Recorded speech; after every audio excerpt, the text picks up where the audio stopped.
Have you ever thought about chartering a sailboat but weren't sure where to start? Worried about choosing the right boat, planning your route, and avoiding unnecessary stress or dangers at sea?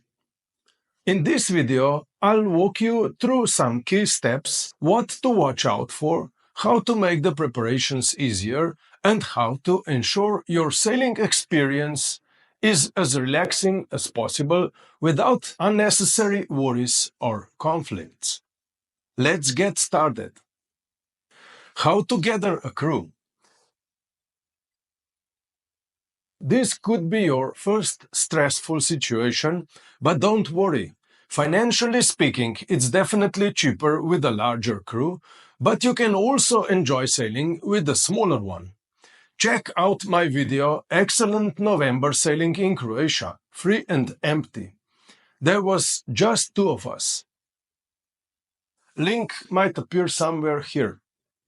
Often, crew members are family, friends, colleagues, or acquaintances.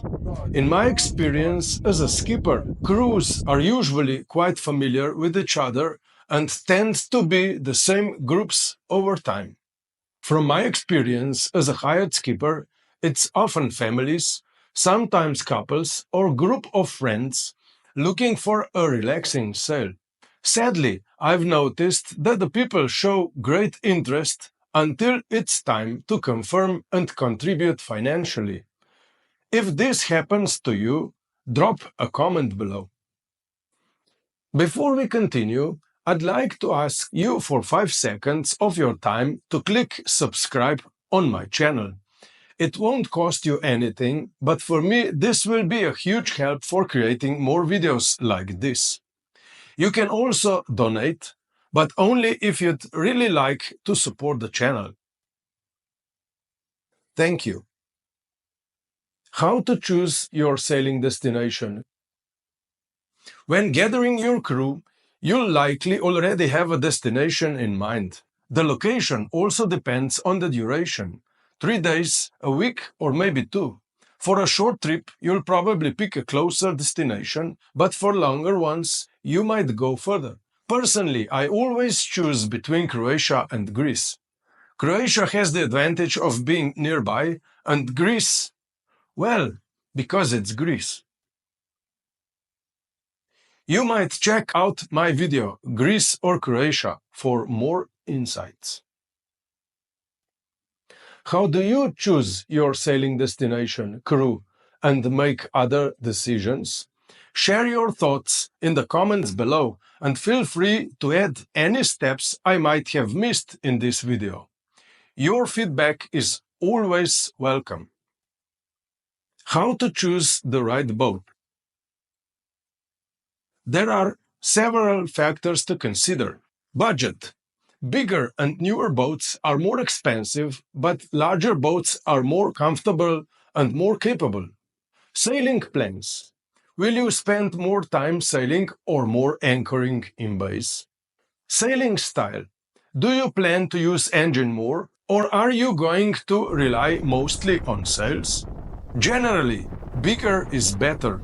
More space means more comfort, and larger boats tend to be faster, more stable, and often come with more amenities like 2 refrigerators, maybe a generator, a water maker, or even air conditioning if you need those. Yeah.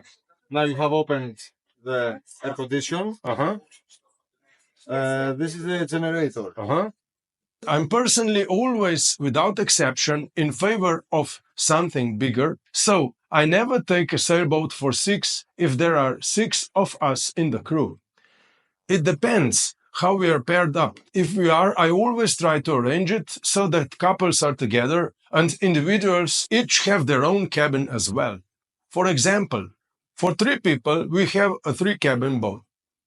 For 4, a couple and 2 individuals, we had a 3-cabin boat as well. For 5, a couple and 3 individuals, we choose a 4-cabin boat. For 7, 2 couples and 3 individuals, we went with a 5-cabin boat. Private space minimizes conflicts, creating a more relaxed atmosphere.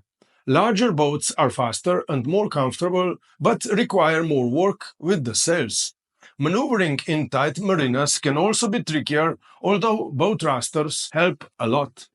Catamarans with their dual engines are even more maneuverable but come at a higher price and offer a less authentic sailing experience, as for example, they don't hill.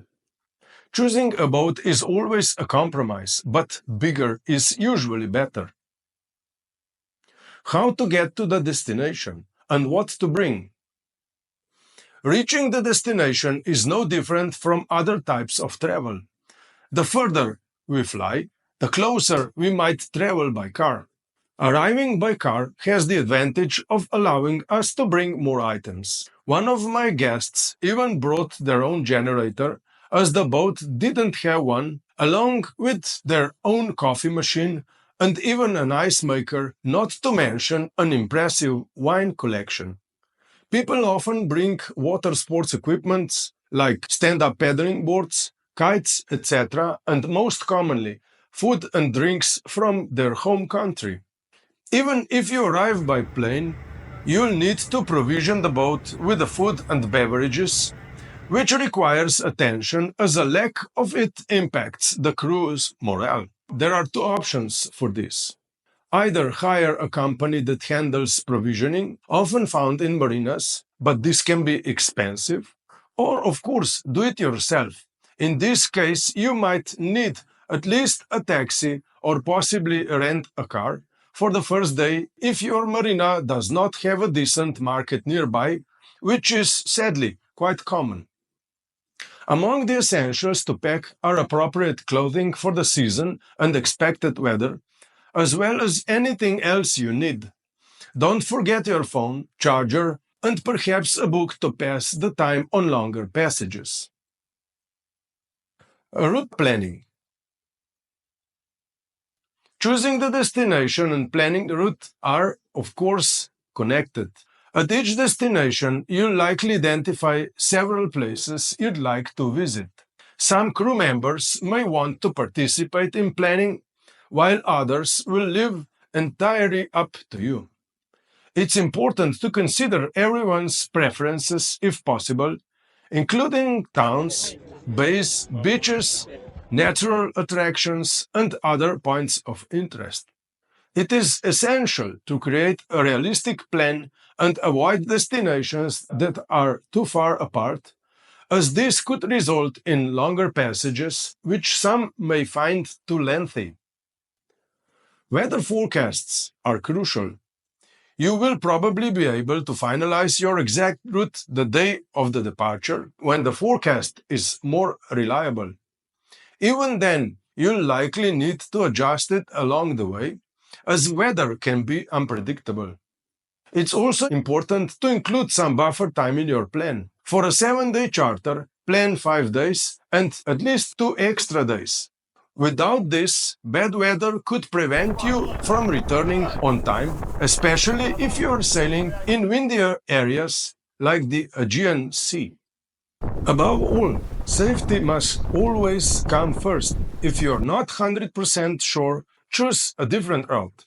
For more details on how to prepare an appraisal and a sailing plan, check my video, My Story of Obtaining the RYA Coastal Skipper License. How will the weather be? Since sailing is an outdoor activity, the weather will often dictate our decisions about where, when, how, or even if at all we will sail. The weather always has the final word, and it's crucial to pay close attention to the forecast. If the forecast is favorable and no major changes are expected, the least we can do is try to sail with the wind. This kind of sailing is usually more comfortable for the crew, less stressful for the boat, and often quite fast. Monitoring the weather forecast is something that should be done continuously, but at very least 3 times a day. When coastal sailing, where we have mobile phone coverage, like the whole of Croatia and almost all of Greece, weather apps are very useful. Personally, I use Windy, which allows us to view different weather models. It's always worth comparing them. For example, if all 5 models show a storm, it's very likely to happen. If 2 models predict rain and 3 don't, then rain is less likely. If we are sailing in areas without mobile signal, there are usually other options. VHF, Nautex, Iridium, and recently even Starlink. Instruments on the boat, such as barometer or wind direction indicator, can also reveal upcoming changes, as can simply looking at the sky, something modern people tend to forget. It's definitely worth familiarizing yourself with local weather patterns, knowing which winds are dominant and when they typically occur, as well as which bays and harbors are safe for specific winds. There is usually enough literature available on this topic, and many charter boats already come equipped with almanacs, pilot books, and sailing instructions. A good skipper will also have their own book or other resources for areas they sail in frequently. Weather also affects the crew's mood. For example, sunny and calm weather after a few days of rain will undoubtedly lift everyone's spirits. Anchoring. Considering the vast amount of material written and filmed on anchoring, I would highlight just 2 points that I find most important: choosing a suitable location and checking if the anchor is really holding. Choosing a suitable location. It's essential to select a bay where we will be protected from the wind and waves. Both can be dangerous, but they will mainly affect the quality of our sleep. Therefore, we'll anchor on the leeward side, considering the forecast rather than the current conditions, and choose a spot where the waves are likely to be minimal. Additionally, if there are other vessels in the bay, we need to consider the swinging circle. The radius of the circle is equal to combined length of the release chain and the length of the boat. So if we let out 50 meters of chain and the boat is 15 meters long, the diameter of our swing circle will be 130 meters. Ideally, no one should be within this circle. Unfortunately, in more crowded destinations, this won't always be possible, so we have to hope that all boats will turn similarly overnight. If we are unsure about safety, we must set up a night watch, meaning someone stays awake and keeps an eye on the surroundings, similar to night sailing. Another option is setting an anchor alarm, but from personal experience, it tends to go off unnecessarily and disturb your sleep for no reason. If the forecast predicts a wind shift during the night, I often opt for another form of overnight stay, such as tying up to a pier in town or docking in a marina. Checking if the anchor is holding. Once the anchor has dug in, and if we let out enough chain, we'll be safe even in stronger gusts of wind. The chain holds well. In the event of the wind shift, the chances of a well-dug anchor coming loose are reduced. A set anchor always increases our safety to some extent, but if the weather worsens, we must respond accordingly. If the weather deterioration is significant, we should leave the anchoring and go out on the sea. Failing to act often leads to boats running aground, which, along with not releasing enough chain, accounts for most accidents in worsening weather. How to check if the anchor is holding? Simply by testing it when we lay it down. Move the boat backwards to see if the anchor grabs. Do this slowly at first, and then add some throttle as the chain tightens. I personally go up to 1600 RPMs or even more, and the boat should hold. If not, I repeat the anchoring maneuver. If possible, I also physically check the anchor by snorkeling around the boat.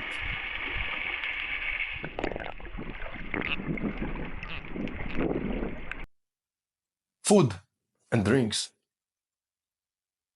Food can be crucial for maintaining the crew's morale, so it's important to give this aspect sufficient attention. While it's not always possible to meet everyone's desires, especially since we may not have the chance to restock with the specific items someone might want, good preparation is essential. This includes making a shopping list in advance. It helps to use one of the chat apps and assign one or two people to manage the list of items the crew members wish. People often don't remember things on command, but if they have a bit more time, they're likely to add something extra to the chat, which will then make it onto the shopping list. Most charterers will sail close to the coast and often dine at the coastal restaurants, conobas or taverns, so most of the food on board will be used for breakfasts and snacks. However, if you plan to spend a night anchored in the bay away from civilization, it's essential to stock up on ingredients for a proper meal. Once, my crew even managed to catch enough fish for a proper seafood dinner. More often, though, we prepared meal from fresh fish which we caught at the market in a town along our sailing route. How to avoid crew conflicts? A sailboat is a small space where individuals don't have as much privacy as they may be used to at home or in the other environments. As a result, conflicts can occasionally arise, and these should be resolved as they occur, ideally through conversation and addressing the cause of the conflict immediately if possible. Preventing conflicts is crucial, and the easiest way to do this is by keeping the crew engaged, whether through sailing or activities related to sailing. It's important to involve as much of the crew as possible. Dividing tasks can help. Decide who will cook, who will clean, who will steer, who will make marina or restaurant reservation calls, etc. It's also helpful if crew members have the opportunity to disembark and pursue activities separately from the group, such as walking, running, swimming, paddleboarding, exploring a town, sightseeing, or even hiking to a nearby hill.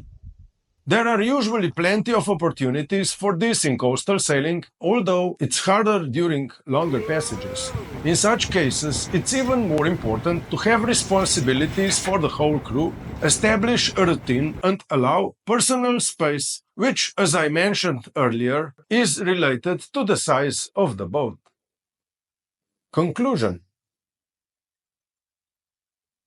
I hope this video has been helpful and that these tips will make it easier for you to organize your next sailing adventure. Remember, the key to successful sailing lies in good preparation, thoughtful planning, and above all, a relaxed approach. Most importantly, ensure that everyone on board feels comfortable and safe, as this will guarantee an unforgettable and positive experience for all involved. If you have any further questions or even additional advice, I'd love to read them in the comments below. Don't forget to subscribe to the channel to stay updated with all my new sailing and other content. Thank you for watching, and I'll see you in the next video.